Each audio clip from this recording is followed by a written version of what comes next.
सूत जी कहते हैं, मंदार की माला से जिन पार्वती जी का केश पाश अलकृत है और मुंडों की माला से जिन शिव जी की जटा अलकृत है, जो पार्वती जी दिव्य वस्त्र धारण की है और जो शिव जी दिगंबर नंगे हैं, ऐसी श्री पार्वती जी तथा श्री शिव जी को प्रणाम करता हूँ। रमणीक कैलाश पर्वत के शिखर पर बैठी हुई श्री पार्वती जी कहती है, हे महेश्वर, हमें कोई गुप्त व्रत या पूजन बताएं जो सब धर्मों से सरल हो, जिसमें परिश्रम भी कम करना पड़े लेकिन फल अधिक मिले। हे नाथ, यदि आप मुझ पर प्रसन्न हो तो यह विद्यान बताइए कि हे प्रभु, किस तप व्रत या दान से आदि मध्य और अंत रहित आप जैसे महाप्रभु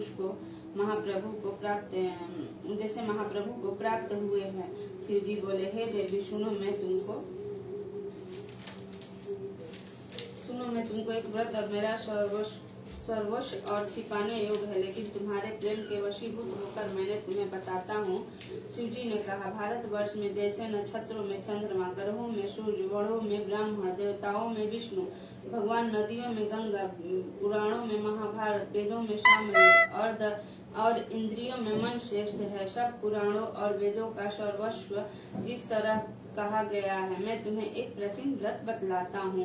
एकाग्र मन से सुनो। जिस व्रत के प्रभाव से तुमने मेरा आधा आसन प्राप्त किया है, मैं तुमको बतलाऊंगा, क्योंकि तुम मेरी प्रेयसी हो। भाद्रपद मास में हस्त नक्षत्र से युक्त शुक्ल पक्ष की तृतीया तिथि को उसका अनुष्ठान मात्र करने से स्त्रियां सब पापों से मुक्त हो जाती है। हे देवी, तुमने आज से बहुत दिन पहले हिमालय पर्वत पर इस व्रत को किया था, यह वृत्तांत मैं तुमसे कहूँगा। पार्वती जी ने पूछा, हे नाथ, मैंने क्यों यह व्रत किया था, यह सब आपके मुख से सुनना चाहती हूँ। उत्तर की ओर एक बड़ा रमणीक और पर्वतों में श्रेष्ठ हिमवान नामक पर्वत, उसके आसपास तरह तरह की भूमियां हैं, तरह तरह के वृक्ष उस पर लगे हुए हैं, नाना प्रकार के पंछी और अनेक प्रकार पशु उस पर निवास करते हैं। वहां पहुंचकर गंधर्वों के साथ बहुत से देवता, सिद्ध, चारण, पक्षीगण सर्वदा प्रसन्न मन से विचरण करते हैं। वहां पहुंचकर गंधर्व गाते हैं, अप्सराएं नाचती हैं। उस पर पर्वतराज के कितने ही शिखर ऐसे हैं जिनमें स्फटिक, रत्न और देवी मणि आदि की खाने भरी हुई है।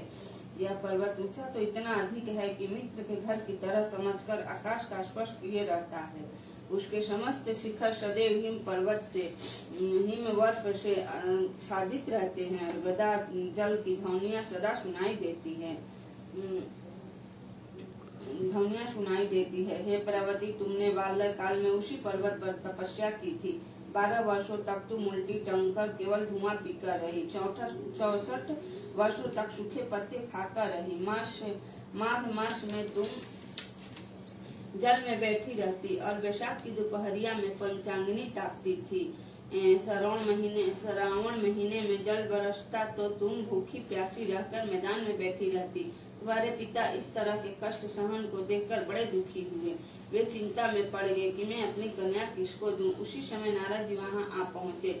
मुनि श्रेष्ठ नारद जी उस समय तुम्हें देखने गए थे। नारद जी को देखकर गिरि ने अर्घ्यपाद आसन आदि देकर उनकी पूजा की और कहा, हे स्वामी मन, आप किस लिए आए हैं?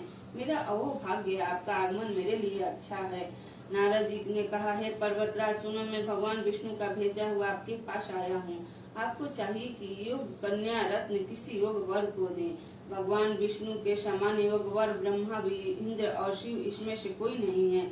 इसलिए मैं यही कहूँगा कि आप अपनी कन्या भगवान विष्णु को ही दें।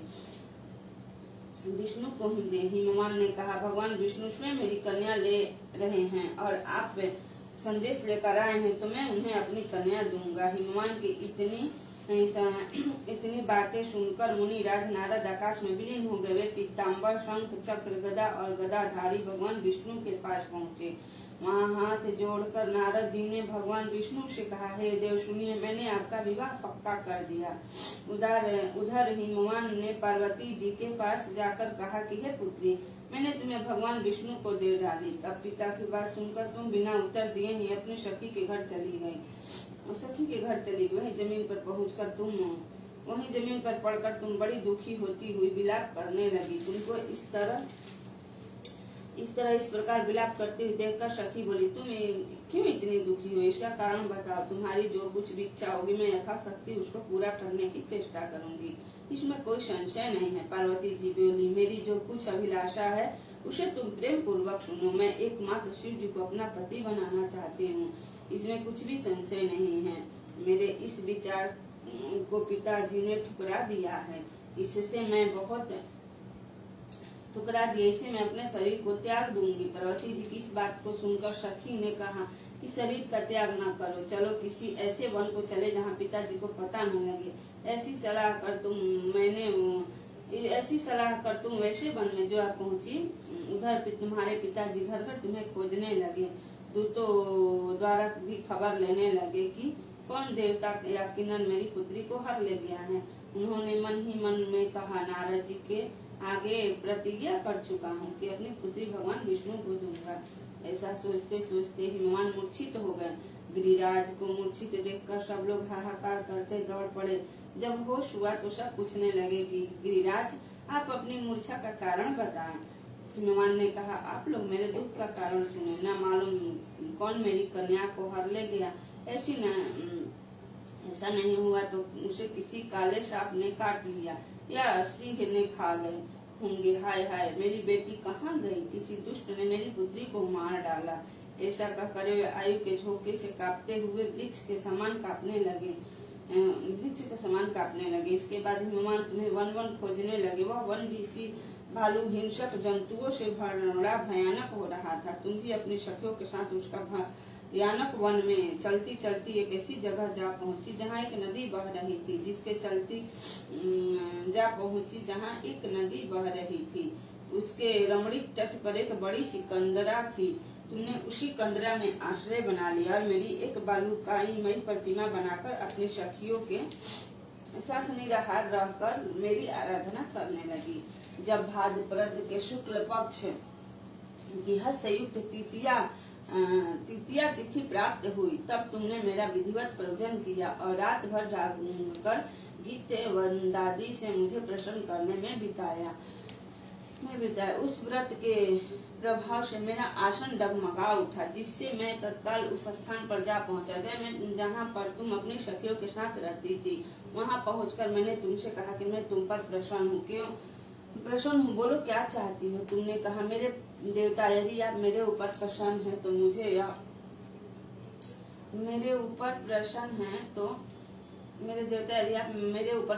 तो मेरे पति बने।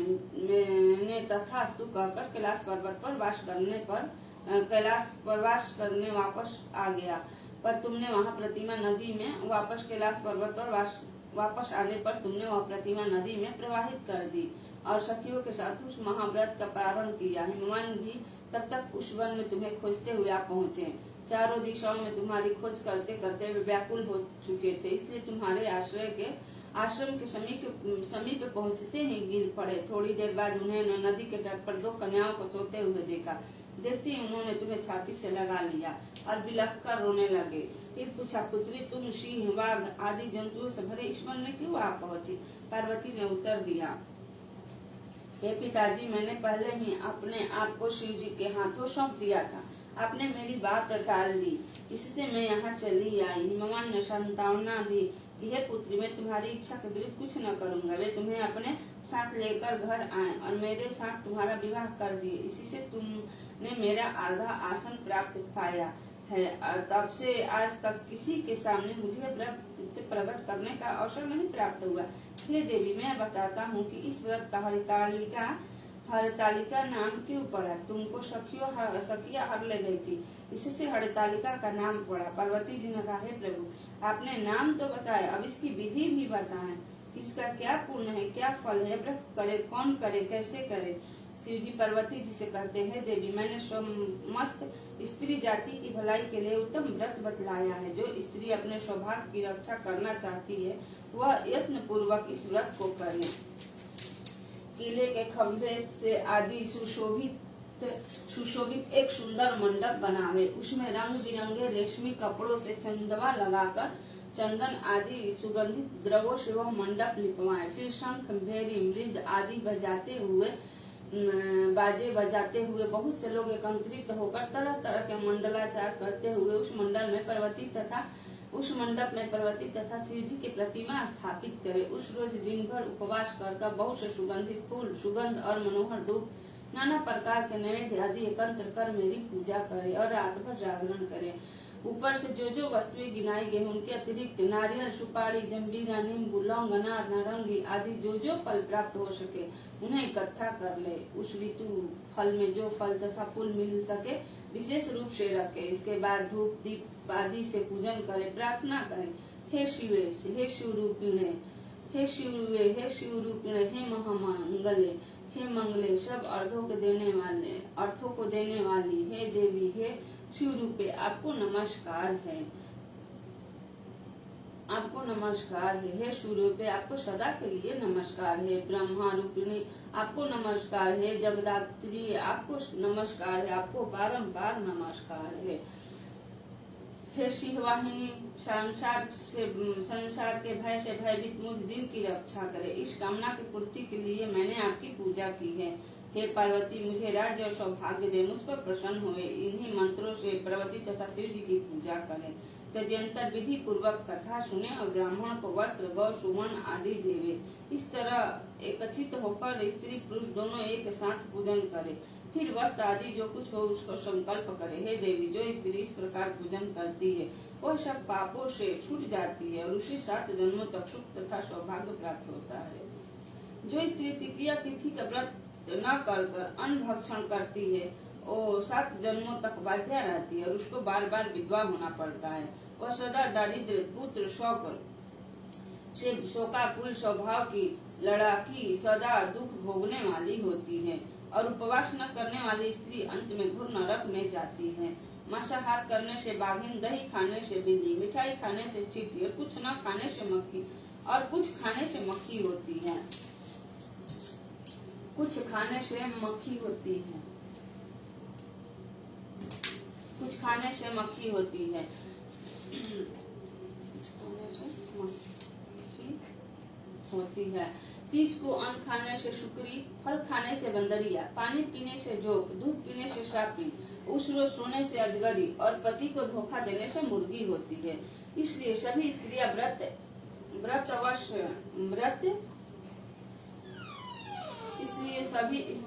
अवश्य करें। दूसरे दिन सुवर्ण, चांदी, तांबा अथवा बांस के पात्र में अन्न भर कर ब्राह्मण को दान दे और पारण करे। जो स्त्री इस प्रकार व्रत करती है वह मेरे समान पति पाती है और जब वह मरने लगती है तो तुम्हारे समान उसका रूप हो जाता है। उसे सब प्रकार के संसारिक भोग और सहयुक्त मुक्ति मिल जाती है। इस तरह हरतालिका की व्रत कथा मात्र सुन लेने से प्राणी को 1000 अश्वमेध और सैकड़ों वाद्य पे यज्ञ करने का फल प्राप्त होता है। देवी, मैंने यह सब व्रतों में उत्तम व्रत बतलाया जिसके करने से प्राणी सब पापों से छूट जाता है। इसमें कुछ भी संशय नहीं है। प्रेम से बोलो श्री महादेव की जय। माँ पार्वती